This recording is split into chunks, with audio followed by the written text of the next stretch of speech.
नमस्कार. खारेपाट न्यूज चॅनलमध्ये आपले सर्वांचे स्वागत. रायगड जिल्हा परिषदेच्या सभापतींना खातेवाटप. जिल्हा परिषदेचे उपाध्यक्ष मधुकर पाटील यांना बांधकाम व आरोग्य खाते, भाजपचे वैकुंठ पाटील यांना कृषी पशुसंवर्धन खाते, शिवसेनेचे चंद्रकांत कलंबे यांना अर्थ शिक्षण क्रीडा खाते, जिल्हा परिषदेचे अध्यक्ष मंगेश वाकडीकर हे स्थायी समितीचे पदसिद्ध सभापती असणार आहेत.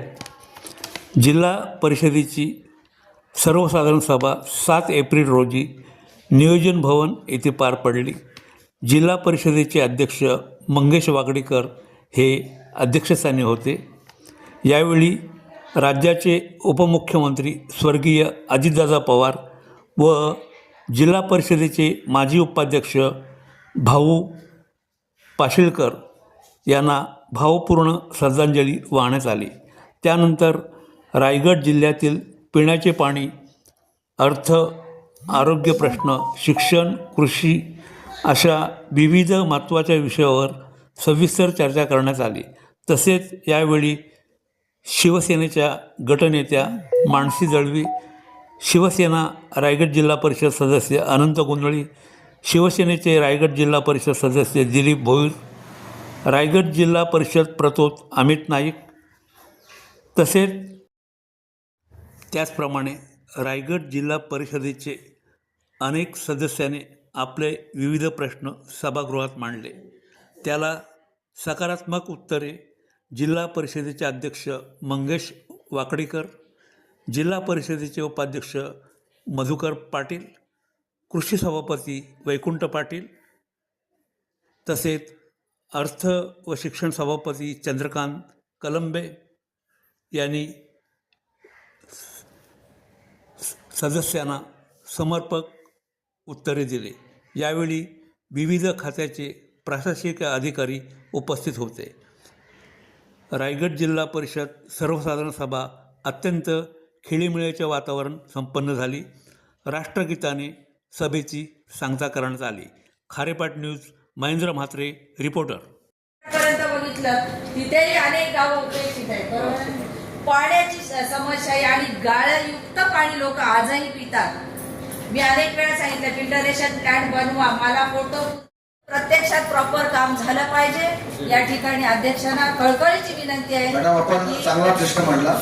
आपल्या ज्यावर कर लावलेला आहे ते कर त्या संस्थाने न देता त्यांनी बीडीओकडे अपीलात गेले किंवा मुख्य कार्यकारी अपीलात गेले आणि अशा प्रकारे ते अपीलात जाऊन जाऊन त्यांनी ते टॅक्स टाळलेलं आहे. तर ह्या संदर्भात एक आज ठराव व्हावा अशी विनंती करतोय मी की ते लवकरात लवकर जिल्हा स्तरावर त्यांचं रूल आउट होऊन ते टॅक्स त्वरित ग्रामपंचायत रिलीज करण्यात यावं ही एक विनंती करतो मला.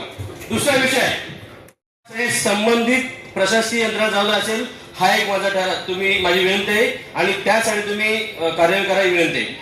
ठराव करून तिसरा की महाराष्ट्र शासनाने अटल बिहारी वाजपेयी शिवडी नावा शेवा अटल सेतू प्रकल्पाच्या प्रवास क्षेत्राकरिता नवनियुक्त नगर विकास प्राधिकरण या क्षेत्रात तसेच मुंबई महानगर प्रदेश विकास अटल सेतू या पारबंद प्रकल्पामध्ये प्रकल्पाच्या प्रभाव क्षेत्र रायगड जिल्ह्यातील उरण, पनवेल, पेण तालुक्यातील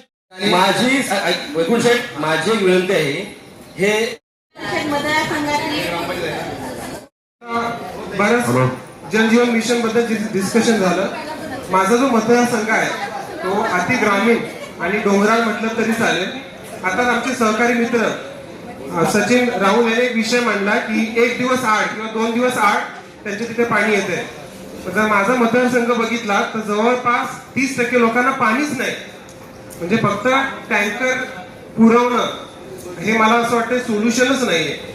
म्हणजे त्याच्याकडून काम करून घेणं अपेक्षित आहे आणि त्याच्या व्यतिरिक्त तो पिरियड संपला असेल तर त्याची दखल घेऊन जिल्हा परिषद माध्यमातून निधी देण्याचं आम्ही काम करू. अध्यक्ष महोदय, ही गोष्ट तेथे सरपंच असेल किंवा ग्रामसेवक असतील, ही गोष्ट त्यांना माहिती देखील नाहीये. तरी या योजनेचे पेमेंट कसा झाला याचे उत्तर आपण या ठिकाणी सगळ्यांना सांगतो की सगळ्यांचे प्रश्न सुटणार आहेत आणि पुढच्या मीटिंगमध्ये आपण एक गोष्ट लक्षात घ्यायची की जे प्रश्न आपल्याला उपस्थित करायचे आहेत ते तुम्ही पत्राद्वारे इथे कळवायचं, म्हणजे टोकन सिस्टीम आपल्याला कारण ज्या मतदारसंघामधून एक मिनिट ज्या मतदारसंघामधून मी निवडून आलोय त्या मतदारसंघामध्ये रिलायन्स सारखा मोठा प्रोजेक्ट चालू आहे. त्याचबरोबर मांडवा तिथेशी अनेक दिवसाला साधारणतः 20 ते 25,000 टुरिझम येत आहेत. त्यानंतर शुक्रवार शनिवार रविवार या टायमामध्ये 60 ते 70,000 टुरिझम येत असतात आणि तिकडे माझ्या मतदारसंघामध्ये साधारणतः 30,000 मतदारसंघामध्ये लोक आहेत. पण त्याचे जर बघितलं तर साधारणतः 1.5 ते 2 नाहीये. नव्याने कोणतीही शासनाकडून कोणताही निधी न घेताना, कारण त्या जलजीवन मिशन लोक बाहेरून आलेले, त्याचबरोबर MMRD मधून आमचे सन्माननीय आमदार महेंद्रशेठ दलवी साहेबांनी त्याला पूरकचा असा निधी दिलेला आहे. कारण कालच्या दिवशी मी संध्याकाळी ज्या वेळेला ऍक्सिडेंट झाला, ज्या वेळेला सिव्हिल हॉस्पिटलमध्ये एक पेशंट घेऊन गेलो, त्यावेळेला त्यांनी लगेच रेफर केला की मुंबईकडे नेण्यात यावं म्हणून. मग आम्ही संजीवनीला घेऊन गेलो. संजीवनीला 2 तासानंतर पुन्हा तिथून त्यांनी मुंबईत रेफर करण्यास सांगितलं, मग अकोल्याला घेऊन गेलो. ही सर्वात मोठी गांभीर्याची गोष्ट आहे. त्याचा सांगण्याचा विषय तात्पर्य असा आहे, अध्यक्ष महोदय लक्ष द्या, त्याच्यामध्ये जिथे आपली PSC आहे, डोकोडा PSC अत्यंत पडझड झालेली आहे. त्याच्याकडे कोणीही लक्ष देत नाही. आरोग्य विभाग जर असं तिथे सांगते तिथे लक्ष देत, तिथं फार मोठी OPD होते. पण त्याचबरोबर हे जर प्राथमिक आरोग्य केंद्र जर मोठं होत असेल तर त्यासाठी माझी सभागृहाला विनंती आहे की तिथली जी ग्रामपंचायत ही फार मोठी सक्षम आहे. कारण तिथे अत्यंत बाहेरून आलेले सेलिब्रिटीज आणि त्याचबरोबर त्यांनी योग्य प्रस्ताव मांडलेला आहे आणि त्या प्रस्तावाला 100% म्हणजे आमच्या सर्वांमध्ये आमचा पाठिंबा आहे त्या विषयासाठी. माझ्या पक्षाकडनं तर त्यांनी आमचा नक्की पाठिंबा आहे. परंतु सभागृहाने पण हा चांगल्या नलखार, मिरजखार, शिरवली, वैजाली, हसोळे अशा बऱ्याचशा योजना झाल्या. त्यापैकी पेरांबा, सातगर, किर्तीतमाळा इथे जलजीवन मिशन योजना झालेली आहे. टाकीत एक पण थेंब पाणी त्या पडला नाही, परंतु ग्रामपंचायत दाखला गेला योजना पूर्णत्वाचा आणि संपूर्ण बिल निघाले. त्याची चौकशी झाली पाहिजे. 100% चौकशी होईल आणि पुढच्या आठवड्यात तुम्ही अशा ज्या ज्या गोष्टी आपण रायटिंग.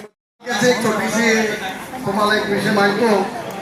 DHO आहेत का इथे, असतील तर त्यांनी उभे राहावे.